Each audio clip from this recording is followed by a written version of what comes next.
In today's video, I'm going to show you how to build a complete CRM in Notion, from setting up your contacts database to visualizing your sales pipeline with a Kanban board.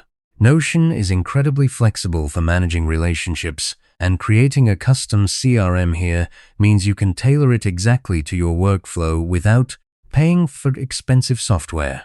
If you find this helpful, please like and subscribe, and let's get started. First, we need to set up your foundation, which is your contacts database, the master list that will hold every person and business you interact with. To begin, create a new blank page inside your Notion workspace and give it a clear, descriptive title like Master CRM. This page will be the home for all your contact information, so make sure you put it somewhere you can easily find later, perhaps in your sidebar. Next, you'll want to add a database to this page. Type a / and then the word table, and from the drop-down menu, select Table View and then New Database. This creates a fresh, empty table where you can start adding your contacts. Once the table appears, you'll see a default column labeled Name. Go ahead and rename this column by clicking on the word Name and typing full name or business name, depending on how you prefer to organize your contacts. Using business name is great if you mostly deal with companies, while full name works best for individual contacts. Now, let's add the core properties that will make this database truly functional. Click the plus sign that appears at the far right of the table's column headers.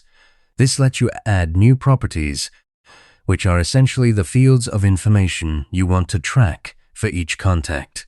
The first property you should add is email. When you click the plus sign, you'll see a drop-down menu of property types. Select Email. This property type is special because it automatically turns the email address into a clickable link that opens your default mail client, making it easy to reach out with one click. Next, add a phone property using the same process, selecting Phone from the Type menu.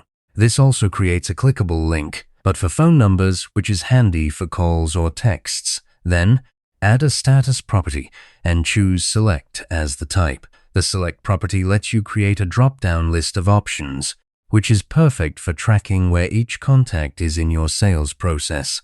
Click inside the new Status column for any contact, and you'll see an option to add options. Here, you'll create your pipeline stages: lead, contacted, discovery call, proposal sent, won, and lost. These stages will be the backbone of your visual pipeline later. Finally, add a last contacted property and choose Date as the type.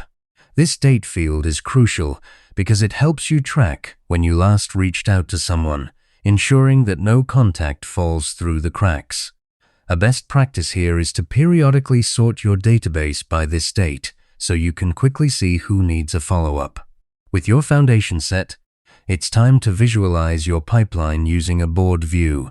Instead of looking at a static spreadsheet, a Kanban board lets you drag and drop leads through your sales stages, giving you a clear visual overview of where every contact stands. To create this view, look at the top of your database where you see a tab that likely says Table. Click the plus sign next to this tab, labeled View, and select Board from the menu.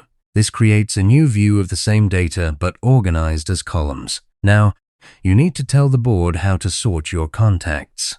Click the Group By option at the top of the board view, and from the drop-down, select Status.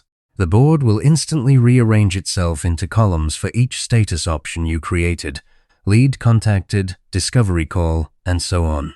You'll see your contacts automatically sorted into the correct column based on the status you assigned them in the table view. One of the most satisfying features here is that you can simply click and drag a contact card from one column to another. For example, if you've just finished a discovery call with a lead, you can drag their card from the discovery call column into the proposal sent column. This not only updates their status, but also keeps your board instantly organized. You can also rearrange the columns themselves by clicking and dragging the column headers to match your exact sales journey.